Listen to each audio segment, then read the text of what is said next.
8. On s'était arrêté où? On s'était arrêté... Ken.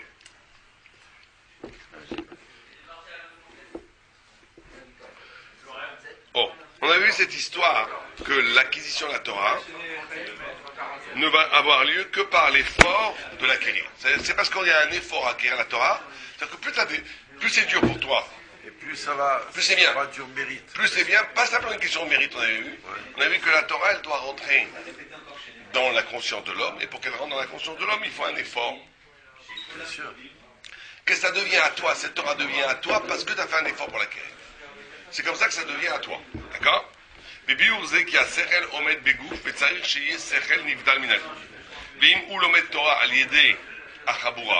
Alors on avait dit, pourquoi est-ce qu'il faut, pourquoi faut-il, pour arriver à étudier la Torah, et l'étudier en plusieurs personnes? On avait dit ça. D'accord? Pourquoi est-ce qu'il faut une raboua? Il faut une raboua, il faut être plusieurs. Et on avait dit, pourquoi est-ce qu'il faut une raboua? Parce que la notion de raboua, la notion de quand la Torah elle est intellectuelle, elle est nifdal, elle est sechel, elle est spirituelle, elle n'obéit pas au monde.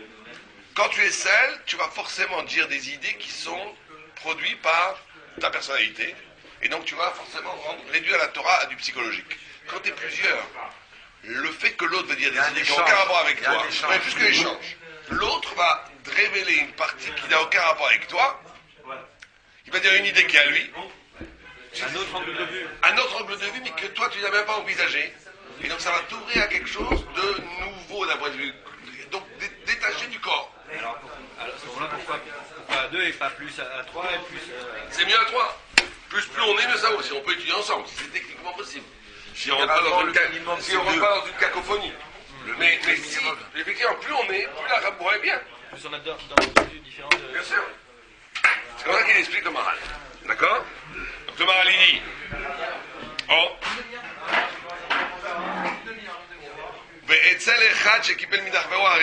c'est incroyable ce qu'il dit. Il dit que l'idée d'un autre est forcément un sechel nifdal. L'idée d'un autre, c'est toujours quelque chose qui t'envoie d'écouter un point de vue thoraïque d'un autre, ça t'envoie une spiritualité qui te dépasse. C'est pour ça qu'il faut être étudié à plusieurs. D'accord?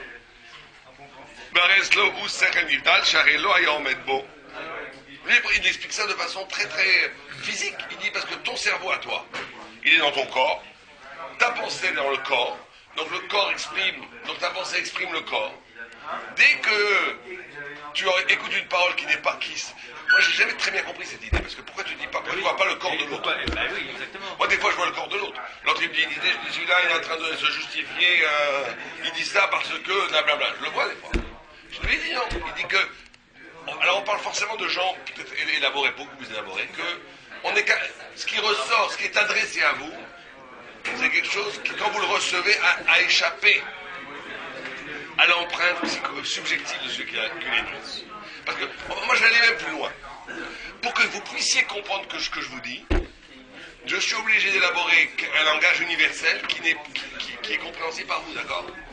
Or ça, par définition, ça veut dire que je l'ai arraché au corps. Parce que si ça reste quelque chose de personnel, si je reste dans ma subjectivité, ça va être incompréhensible pour vous. Donc pour que ça soit compréhensible, même il faut à un moment donné que je purifie le langage du subjectif pour qu'il puisse être compris par vous objectivement. Donc c'est venu du sechel.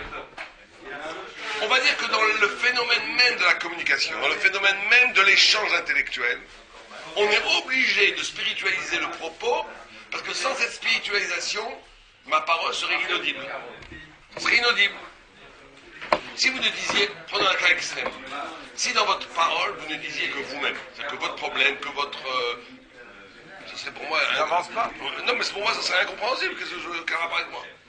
Donc, pour que je comprenne, vous êtes obligé de créer un langage commun, qui est valable pour moi et pour vous, donc qui n'a aucun rapport avec votre corps. Donc, quand je dis corps, ça veut dire avec votre histoire, votre subjectivité, avec votre matérialité.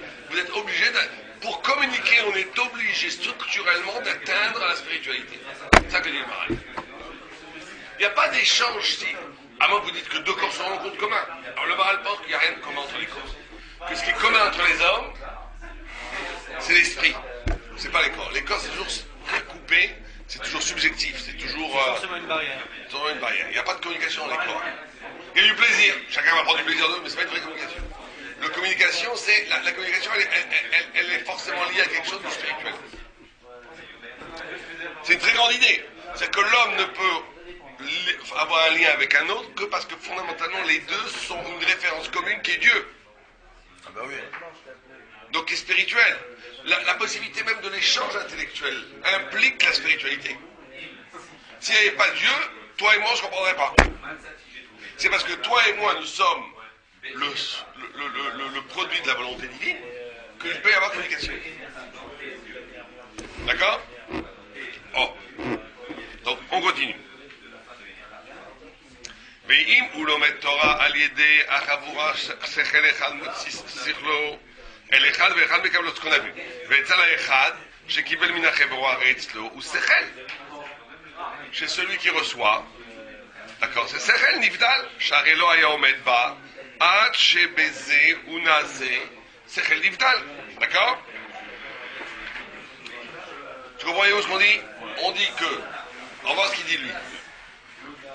Il va nous dire un sphère. Pourquoi est-ce que le fait de communiquer implique spiritualité? Ah, question à 3 francs. Il te dit que quand tu étudies la Torah à plusieurs, tu atteins l'esprit séparé. Parce qu'on a deux façons d'étudier, on a plusieurs façons d'étudier. Ouais, et en quoi ça ramène à la... Donc quand on étudie à plusieurs, chacun amène ses zohara et ça nous permet d'arriver à la Torah Ouais, mais non, lui il dit encore plus que ça. Il dit parce que ce qui est commun entre les hommes, c'est pas le corps.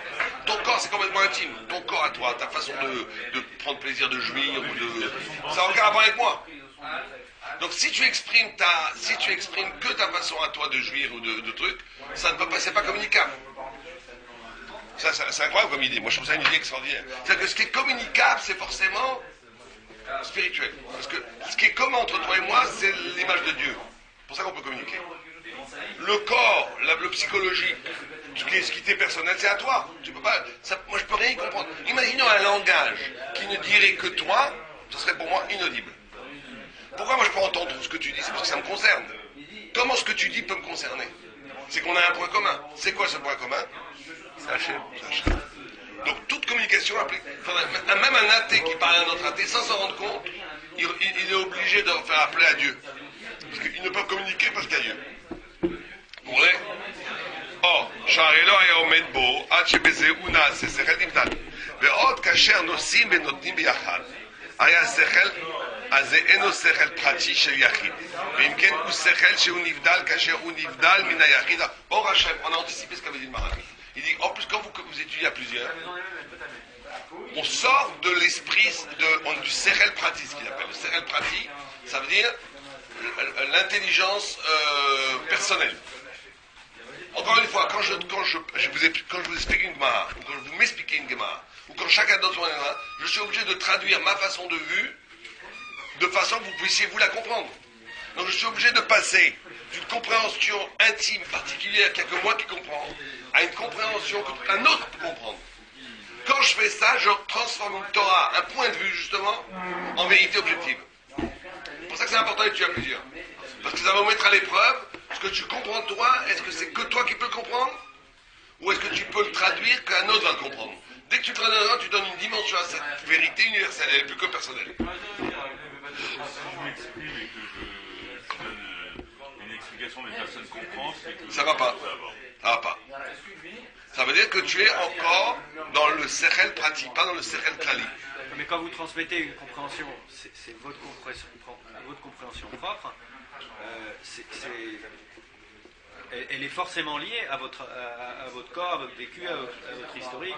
Tout à fait. Mais comment ça c'est que je la comprends moi? Quel effort avez-vous fait pour qu'elle soit pour moi révélation, qu'elle soit pour moi sens nouveau, que ça m'apprenne quelque chose? Qu'est-ce que vous avez fait? Vous avez forcément traduit votre expérience personnelle en quelque chose qui est devenu universel. Sinon, ça serait incompréhensible. Par des mots? Par les mots. Par des mots, par une façon, pas par des mots, par un organigramme de mots. Comment vous avez organisé les mots, comment vous avez réussi à créer un discours qui va faire sens pour quelqu'un d'autre que vous. Comment ça se fait? Ça, c'est la difficulté d'exprimer une idée. Oui, mais vous voyez que si vous pouvez exprimer une idée et qu'elle fait sens pour moi, c'est que forcément vous avez accès à quelque chose qui vous dépasse. on fait ça sans s'en rendre compte. On fait ça sans s'en rendre compte. C'est pas possible que je comprenne quelque chose qui va faire sens pour moi si vous n'êtes que dans vous-même. Impossible. Si vous n'êtes que dans vous-même et que vous n'exprimez que votre expérience, pour moi, ça ne veut rien dire. Ça ne veut rien dire. Ah ouais, donc quand vous exprimez une vue, c'est que Vous l'universalisez. Vous la spiritualisez. par rapport à quelque chose de plus haut. Je ne sais pas si ça veut dire que vous le faites que par rapport à l'autre. Le fait même de devoir, le fait même que vous devez, pour que ça soit compris, employer des mots et des concepts, sans vous en rendre compte, vous êtes en train d'abstraire ce que vous voulez dire de l'expérience personnelle pour la rendre universelle, pour la rendre partageable aux autres. On passe du singulier à l'universel, sinon ça ne marcherait pas. C'est ça l'effort que vous faites. Par moi, là, j'essaie de vous expliquer ce qu'il dit Daniel. Moi, j'ai pas besoin de la dire. Bon, moi, je l'ai déjà compris, mais elle est repliée en elle-même. Elle est compréhensible pour moi. Je suis obligé maintenant de la réorganiser d'une certaine façon, qu'elle soit compréhensible par vous. En faisant ça, je donne au statut de la vérité un statut qui me dépasse.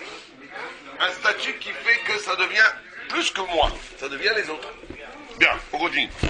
ולכן מעלת השכל הזה הוא שכל הנבדל מן האדם. כי אין השכל גובר על הגוף להיות שכל נבדל כי אם כך. Et il dit que la seule façon d'arriver à un esprit qui va dépasser le corps, c'est cette expérience de l'étude à 2, 3, 4. On ne peut pas l'étudier seul. למה הדבר דומה? לשניים שהם מתאבקים זה עם זה. אם ניצחו מוטה ואם לא ניצחו אותו, אחד שכנגדו נצר אותו. וכן השכל שהוא עומד בגוף. אם רוצה האדם להוציא את השכל אל הפועל, ולא היה לו זה הגוף ניצר השכל, אז נעשה מודווה בגוף לגמרי, כי הגוף y גובר עליו. Et il dit qu'en vérité, c'est terrible ce qu'il dit. Il dit qu'il y a un combat sans merci entre le corps et l'esprit, et qu'à un moment donné, un des deux va vaincre. Et qu'à un moment donné, il y a des fois où le corps a vaincu, et que tout ce que tu dis, tout ce que tu penses, ce n'est qu'une injonction du corps. Toi, tu crois que tu penses, c'est le corps qui parle. Je veux manger, tu parles, je veux dormir, je veux ça, je veux de l'argent, je veux. Ou bien tu dis fais ça, c'est que le corps. C'est que tu organises la vie autour du corps. L'esprit n'est qu'un kéli pour alimenter le corps. Ça, c'est celui qui a succombé. C'est quand le corps a vaincu. C'est un rachat. Un rachat, non, mais c'est un matériel. Ça doit être l'inverse. Bon. Oui, alors que le tzaddik, c'est quoi? C'est le corps qui va réagir par rapport à la pensée. Obéir à l'esprit. Ouais. Obéir à Mais l'esprit. ce qu'il dit, c'est qu'il n'y a pas de ça. Il n'y a pas de ça. Moi, je croyais que la vie, c'était toujours un combat. Mais il dit à un moment donné, un des deux va vaincre. Lui, le Maharal dit, à un moment donné, Sur chaque expérience. peut-être sur chaque expérience, ouais, peut-être. Pas sur l'homme en l'homme, parce que l'homme peut toujours se remettre en question. Ouais. En tous les cas, à un moment donné, où c'est le corps qui... C'est où le corps qui parle, ou l'âme qui parle. Pas les deux en même temps.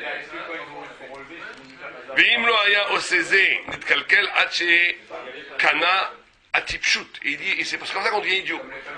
Il dit, l'homme devient idiot à force d'avoir laissé le corps l'emporter sur l'esprit. C'est comme un automate. C'est affreux. Donc si oui, tu rentres chez toi, C'est-à-dire que ceux qui sont que matériels, ils sont typèches. ils deviennent typèches. Mais c'est pour ça que vous le voyez. Hein. Regardez un gamin de 17-18 ans, il est pétillant. Je parle des bourgeois, des gens qui tuent pas à Torah et tout ça. Hein. Il est pétillant, il dit des idées, il s'intéresse même. Reprenez le même bonhomme qui n'a pas étudié, qui a passé sa vie juste à faire de l'argent, à manger, à dormir, à jouir, à 30 ans, à 40 ans. Il est mort. Franchement, l'esprit est mort. La plupart. Hein. Oui, mais ils ouvrent leur esprit autrement. Alors oui, tu peux. Ça c'est vrai, c'est pas que Torah. Tu peux aussi des gens qui s'intéressent, qui lisent un philo, qui s'intéressent et tout. Oui, ça. Du moment que le corps, l'esprit l'emporte sur le corps. Mais je te parle de gens qui font pas ça, qui passent leur vie travailler, manger, Dormir. et voir la télé et dormir. Ces gens-là, au bout d'un moment, deviennent complètement idiots. Ils ont perdu leur faculté de penser. Ces gens-là, même ceux qui étudient la Torah, ils peuvent tomber dans ce... Si tu étudies normalement, c'est d'élever l'esprit. Normalement, regardez ce qu'on fait. On élève l'esprit, on réfléchit. On pense. On réfléchit, normalement, on réfléchit. Normalement. Étudier la Torah. C'est rare les gens qui étudient la Torah qui sont pas éveillés. C'est très rare. Moi, je ne dis pas que ça. Ça ne peut pas dire que tu es tzaddik. Tu peux tomber dans d'autres pièges de cabot et tout. Mais au niveau de l'intérêt. Moi, tu regardes, en Israël, c'est extraordinaire de voir la vivacité d'esprit dans les kolélim et les yeshivot. C'est formidable. Il n'y a pas de beauf. C'est rare, quand même. Hein. Il y a un peu d'abrutis, mais ça c'est des... Des gens qui viennent là-bas pour meubler leur temps. Bon, il y en a, ça affreux. Il y en a qui viennent pour prendre les deux. Moi j'en connaissais un, il venait une fois par mois pour prendre le chèque du collège et il repartait. Et on le lui donnait. Je sais pas, il faisait du business à côté. Et on le lui donnait. Il était inscrit à l'Yeshiva. Et l'Yeshiva nous faisait... Amir, il regardait jamais. Mir, c'était une chita. Il disait, si vous voulez prendre l'argent sans truc, c'est votre problème avec Dieu, c'est pas notre problème. Oui, parce que- Nous, on fait pas la police. Mais oui, parce que quelque Non, en part. plus, ils ont 2000 personnes, Amir, à payer. 2000 chèques. Ah ouais, quelle organisation il faudrait pour garder tout ça, pour voir qui vient et qui vient pas. Il y a un Rosh Yeshiva, il y a des... Non, je sais pas, il fallait qu'il va regarder, il y a que ça à Ils vont faire. faire une pointeuse. À quelle heure tu es venu? Non, il y a des collègues qui font des pointeuses. Non, mais sans Il y a aller des collègues qui font des pointeuses. sans aller jusque-là, avec quelqu'un qui vient une fois par mois pour prendre son chèque, C'est honteux. C'est honteux. Non, mais c'est lui qui est honteux, en en plus, fait. les gars, ils s'en fichent complètement. Non, il n'est pas du tout honteux. Oui, Ça que le bien. Il est avec la classe, son chèque, allez hop. Oui, il étudie une minute, il étudie 1 heure ou 2 pour que tu donnes les bonnes conseils. Ouais, genre. Le jour où il a sorti le chèque. C'est comme ça. Hein. Bon, attention, c'est pas grand chose, hein. C'est 800 shekels. Oui, pas du tout, là. C'est 180 euros. Voilà. C'est pas avec ça qu'ils vont acheter une bagnole. Hein. Mais bon, c'est vrai que ça compte. Non, mais Gmir, c'est l'endroit le moins bien payé en Israël. mais ces gens-là, comment ils font pour vivre? C'est un S. Moi, j'ai des amis, ils étudient au collège depuis des années, ils ont fait que étudier. Là-bas, À Miroya, ils gagnent 500 euros par mois maximum. Et ils achètent des appartements à l'avance. Un S. Hein? Un S. Un S. Comment ça marche un S? C'est un S collectif visible. Déjà, j'allais dire. Tu comment maries est-ce que pas je- ta fille Ouais. en Israël. Ouais, mais Je regarde dans le monde ashkénaze. Si t'as pas au moins 70 000 dollars. Avant ça, on parle pas. Avant ça, c'est Quoi? 70 000 dollars. minimum. C'est le minimum. Maintenant, si tu veux, dès que tu passes au-dessus, c'est 100 000 dollars minimum, et après, le bien 150, 200 000 dollars. C'est des prix pour avoir un bon barreau. C'est comme ça. Pour avoir quelqu'un de. Voilà. Parce qu'ils achètent l'appartement. En Israël, le système, il est Faut acheter son qu'on appartement. achète l'appartement aux jeunes couples. En gros, C'est vos parents. C'est les parents de la fille, hein. C'est toujours les parents de la les fille. parents de la fille, le truc normal, des fois, c'est les deux. le minimum, je te parle du minimum, mais qui est le basique, qui est 80% des gens. Le père de la fille donne 70 000 dollars, le père du garçon 30 000, ça fait 100 000, et ils prennent un crédit à peu près de 100 000, qui vont payer sur 25 ans. Voilà, comme ça ils vivent. Donc ils ont un appartement quand ils se marient, C'est pas bête. et au c'est moins, pas ça va bête, lui payer l'appartement des loyers. Attends. Ah, il faut payer en Israël, tu payes des loyers, t'es un Les homme loyers mort. sont hors de prix Pas de loyer. là-bas. Ah oui? T'es un homme mort. Si tu rentres dans le système de l'étude de la Torah, on dirait qu'il ne faut pas de loyer. C'est le système. C'est vrai que ça marche. T'as ton appart. Quand tu as ton appart, alors après il faut juste acheter à manger. Ouais, tu te débrouilles, c'est pas cher. C'est pas Tu cher. vas à Ben Yehuda, Mais dès que à c'est une le heure, loyer, deux heures, les loyers sont chers, très chers. Donc c'est impossible. Loyer. Il faut pas. Si tu veux pas travailler, tu veux étudier, il faut résoudre le problème d'appartement. Donc il y a un système qui s'est établi que les gens au mariage, mais il y a par contre un très bon barreau. Quelqu'un qui me dit non, c'est 200 000 dollars. Il y en a qui payent 300 400 000 dollars. Mais alors, attends.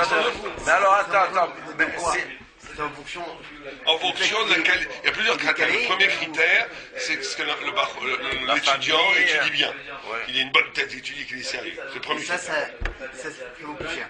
Hein? Ouais. C'est beaucoup plus cher. Bien sûr. Deuxième critère, c'est la famille. alors, C'est comme maintenant, ça.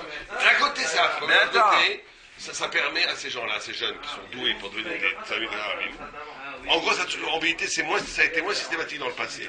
Mais ça a toujours été comme ça. Les gens riches qui avaient des filles voulaient des gendres, Talmid Chacham. Et le beau-père riche payait pour que son gendre devienne Talmid Chacham. C'est très connu. C'est un système vieux comme le monde. les Rav, ça dit, c'est ni plus ni moins ce que je disais à la fin, c'est la dot en Tunisie. La dot. Que le type, quand il avait une fille, pleurait, il n'osait pas dire qu'il a une fille, tellement il avait 4-5 filles, comment il va faire pour les marier? Il fallait la dot. Moi j'ai un comme copain, maintenant. je l'ai vu, il faisait la gueule. Je dis, qu'est-ce que t'as? Il me dit, j'ai eu ma 5e fille qui est née. Je lui dis, Mazel Tov, il a fait ça, 5 appartements. Ben oui, mais il a raison le pauvre. Il a 1000 fois raison. Il a raison. Mais c'est pas ça. Où il va porter? C'est très connu. Bon, mais il y a des exceptions. Mais aujourd'hui, le phénomène est devenu tellement grand qu'il y a plein de gens qui n'ont pas d'argent. Mais je ne sais pas comment ça marche encore. Je pense que dans le futur, on va être obligé de casser ça. 70 000 dollars, c'est combien? 35 battants? Non, mais les Bafourim. 50 000 euros, 55 000 euros. Mais les Bafourim valables. Non, mais ça, c'est la nulle, ça, c'est nul. Ça, c'est le basique. Ça, c'est prix unique. C'est. Ça, c'est leader price. Ça, Leader c'est price. genre, c'est pas. Je te parle, le vrai truc, c'est. Si tu veux garder la faillite. c'est 200, 250, 300. Une fois, j'ai fait un chidour à quelqu'un. Je passe comment devenir. J'appelle à quelqu'un, je lui dis, voilà un très bon barreau, combien? 100 000. Il me dit, il n'est pas sérieux, schlack, 100 000. Genre 100 000, il n'est pas sérieux, je te voulait vois. 100 000, hein. Non, non, j'ai dit, il donne 100 000 pour sa fille. Il me dit, ils sont pas sérieux, arrête. Pour un garçon comme ça, 100 000, oublie. C'est le père du garçon. C'est pas le père, c'est l'intermédiaire. Non, mais je vous dis, c'est Al Capone dans le Al Capone. Non, je rigole.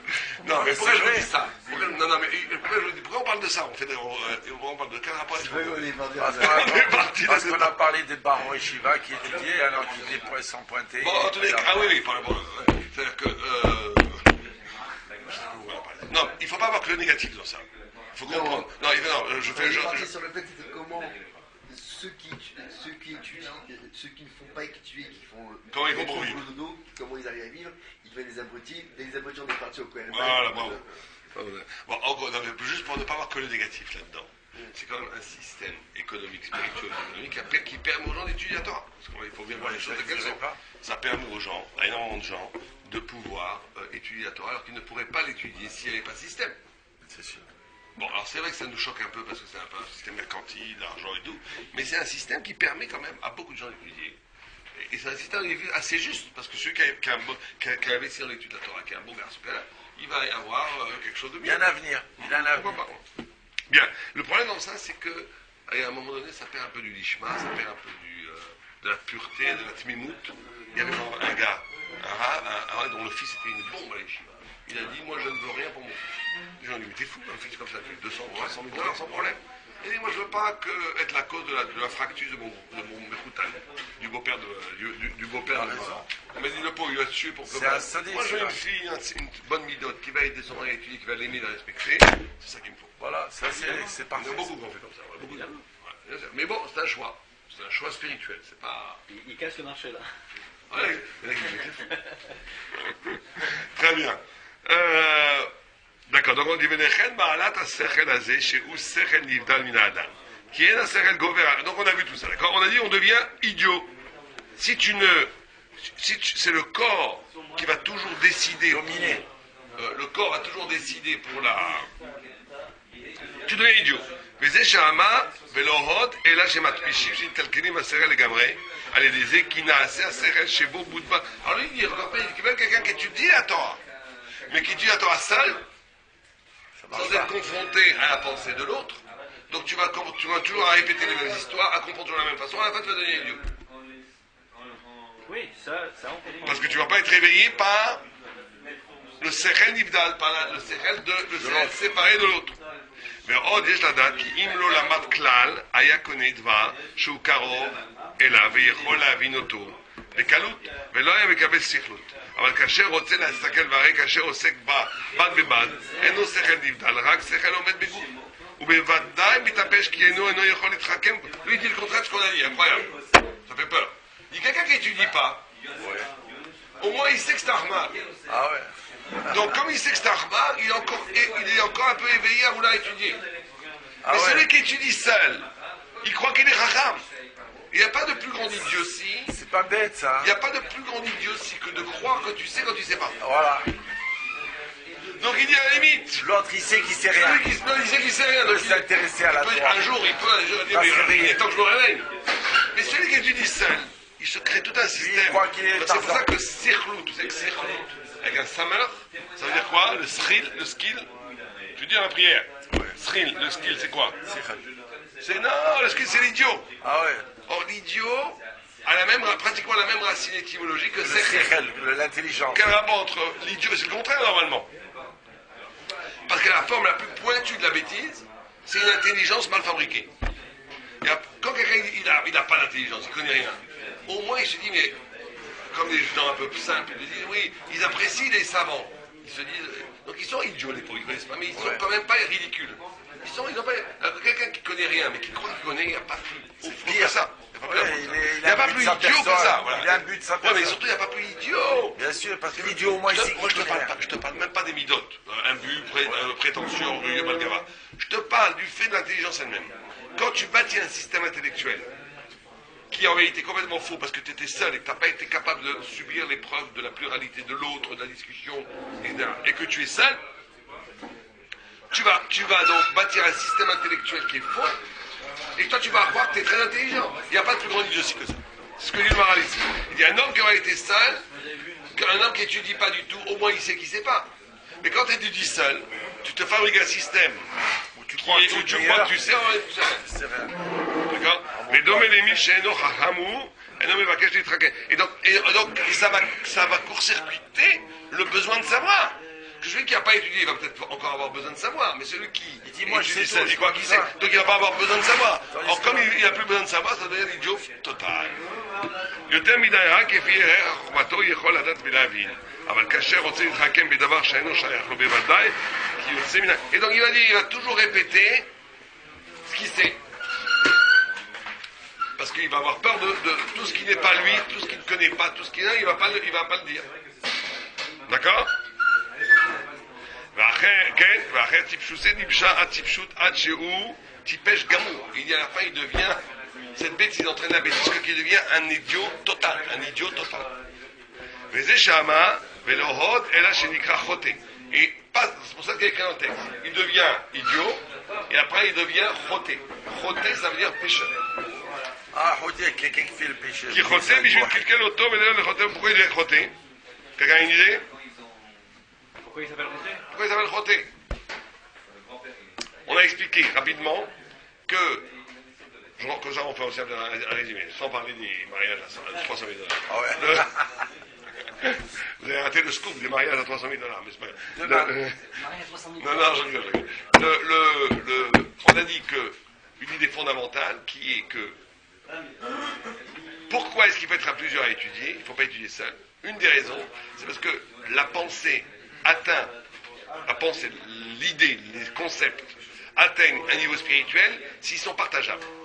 Si j'ai que moi qui comprends ce que je comprends, c'est encore une compréhension qui est liée à votre corps, à votre psychisme, à votre psychologie, etc., etc. Dès que vous êtes obligé de formuler une parole qui va être partageable par un autre, vous êtes obligé de rejoindre un lieu intellectuel qui est spirituel, par définition. Quand vous voulez comprendre quelque chose, pour vous faire comprendre quelque chose qui n'est pas moi, pour que vous le compreniez, pour que ça soit valable aussi pour vous, je suis obligé de m'arracher à moi-même. Ça, c'est une idée formidable. C'est-à-dire que toute communication implique une spiritualisation. Il n'y a pas de communication sans spiritualité. Parce que comment voulez-vous que moi, comment voulez-vous comprendre quelque chose qui n'est que moi? C'est impossible. Donc pour que vous compreniez quelque chose donc je suis obligé d'avoir un langage qui est universel pour que vous puissiez le comprendre. Première idée, elle dit très important. Toute expérience du partage intellectuel est déjà l'expérience spirituelle. Elle est enrichissante. Oubliez enrichissante. Ouais. C'est pas une question enrichissante, ouais. C'est une question. Dites-moi une idée maintenant. Oui. Dites-moi une idée. N'importe quoi. Alors, si vous me dites ça, pour que je la comprenne, vous êtes obligé de passer par quoi? Pour que je comprenne ce que vous dites, vous êtes obligé de passer par quoi? Par votre imagination. Si vous dites quelque chose qui est valable que pour vous, vous allez comprendre? Non. Donc vous êtes obligé d'avoir une parole qui est partageable. Sinon, moi, je ne peux pas comprendre ce que vous dites. Donc pour intégrer ce que vous dites, vous êtes obligé d'aller dans l'intellect pur.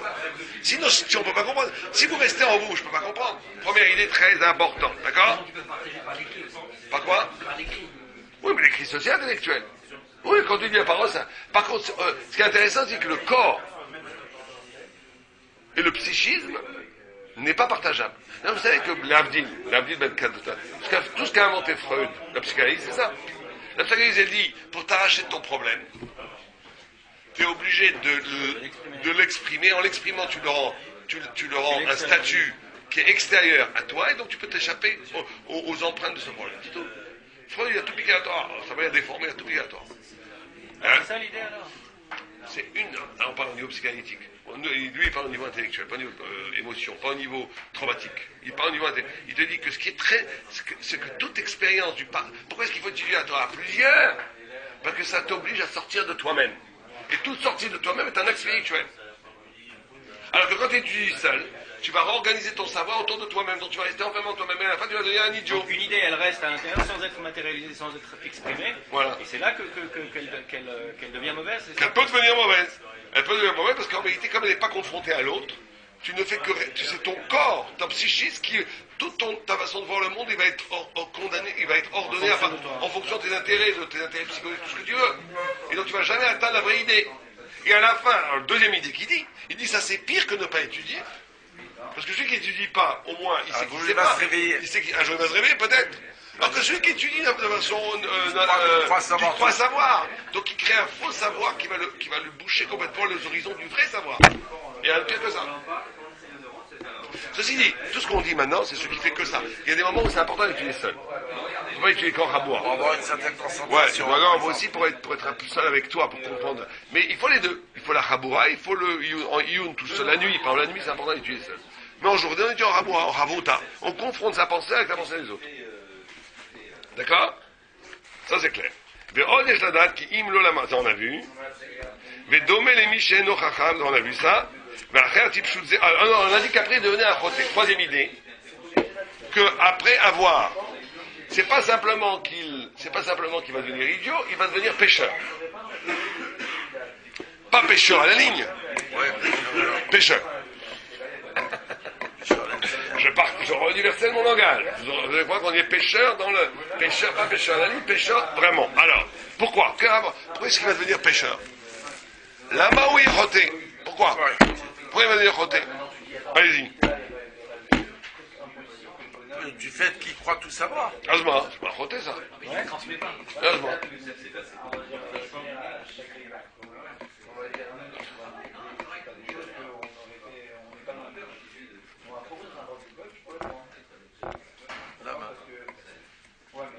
Parce qu'il a son idée de ce qu'il fait. Donc il peut, comme elle n'est pas confrontée aux autres, il peut penser que c'est bien et être complètement à côté. Pourquoi c'est pécheur? Il ne peut pas être contredit. Donc il peut être amené à agir selon sa conception à lui, comme elle n'a pas été confrontée, il ne sait pas qu'elle est fausse, et agir en fonction de ces idées fausses. Bon, lui il dit deux choses. Il dit une première chose, frotter parce que tu vas te détruire toi-même. Frotter, vous savez que vous avez trois relations à toi fondamentales à avoir. Vous avez une relation avec Dieu, une relation avec l'homme, une relation avec vous-même. Il faut bien comprendre ça. Il y a des gens qui sont très religieux, soi-disant, mais ils n'ont pas de relation avec l'autre. En vérité, pour la Torah, ils sont pas religieux, ils sont chiloni. Enfin, ils sont entiers chiloni. Il y a trois relations de Torah. Toi, Dieu, les autres. Quelqu'un, par exemple, moi j'ai dit à des athées, ceux qui se disent athées, mais qui ont donné toute leur vie pour les kibbutz, pour Israël. Je leur dis, vous êtes très religieux, vous. Pourquoi je suis religieux? Vous êtes très religieux. Pourquoi vous avez donné toute votre vie pour l'âme Israël? Il a partagé. Donc vous êtes au moins un tiers religieux, on va dire. Et quelqu'un par contre qui est toute la journée en train de prier, et médacter sur les mitzvot, mais qui n'a pas de capacité de respect de l'autre, c'est vrai. Ça sert peut-être pas à rien. Non, il a ses mitzvot de...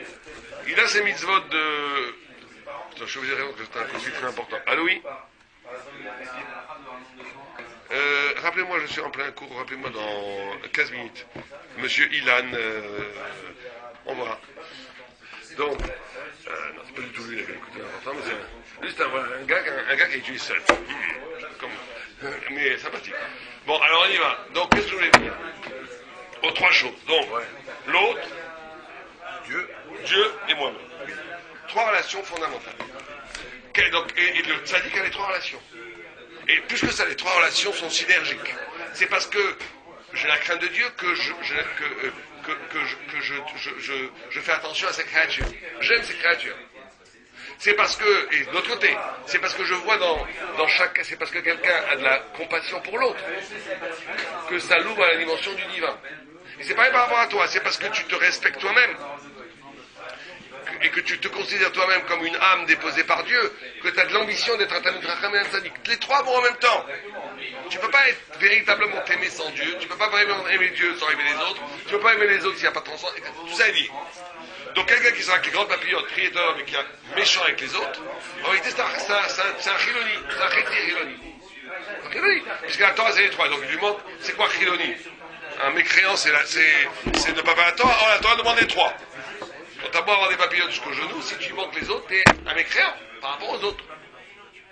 Et de l'autre côté, c'est pareil. Donc en réalité, les trois sont là. Donc il dit, là c'est un choté, lui il prend ça c'est sérieux. Il dit quelqu'un qui devient idiot par l'exercice d'étude, il devient idiot, il est un choté, il est un pécheur, parce qu'il s'est détruit lui-même. Il s'est détruit lui-même. Il a détruit la potentialité d'intelligence. C'est-à-dire qu'il faut bien savoir que quand après 120 ans, une des choses qui va nous être reprochée, c'est de dire pourquoi t'es pas devenu un Chacham? Pourquoi t'es pas devenu un Talmid Chacham? T'aurais dû devenir un Talmid Chacham. T'avais le potentiel de devenir un géant de la Torah ou un géant à ton niveau. Tu n'as rien fait. Et t'as rien fait, donc tu seras un pêcheur. C'est considéré comme un pêcheur de ne pas être arrivé à un niveau de connaissance de la Torah intellectuelle qui était exigé par rapport à toi. C'est clair? C'est clair. Donc on finit juste ce paragraphe.